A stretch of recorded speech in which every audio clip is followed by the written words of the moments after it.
By Amelia Goretzka, who's just won a fantastic performance there. We think definitely under sub 16 minutes, which is a World Junior qualifying time, around about 15:55 we think, but we'll wait for the official time. So great running there, Amelia. Just your thoughts on how it went today? I was really excited to run today because it was my debut, and I just wanted to go out there and get the best out of the experience because there are a lot of girls there that I know are really strong runners, and I wanted to go out there and give it my best shot, and that's what I did, and I'm really happy. I was going to say, how did it feel? Because like I say, it's sort of a naivety going into the unknown for all those.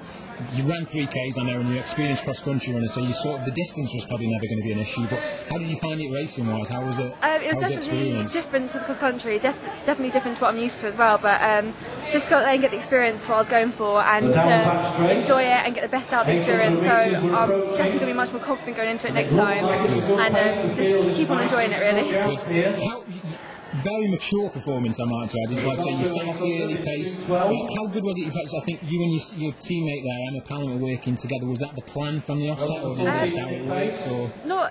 Not exactly. Emma wasn't meant to be in the race at first. She was meant to be doing the 1500. So I think I was very lucky to have her in the race and help me go round.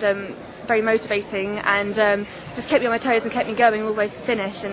And definitely kept me going, and that's what got me there in the end, so I'm really grateful. Good. I think what we also need to point out is the fact that you're still an under 17, like I say, so it's a World Junior qualifying, so it's the potential of going on racing girls. I know you've done World Cross, but then on the track now, these girls 18, 19, how exciting is that, and how are you looking forward to it? It's definitely really exciting, and I want to get the best experience possible if I do go out there, and just the whole season really is meant to be an experience on a different level that I'm not used to, so I'm looking forward to it, and I'm going to take everything on board and just enjoy it. Okay, good. Well, congrats on your win today, and all the best for the rest of the season. Thank you very much.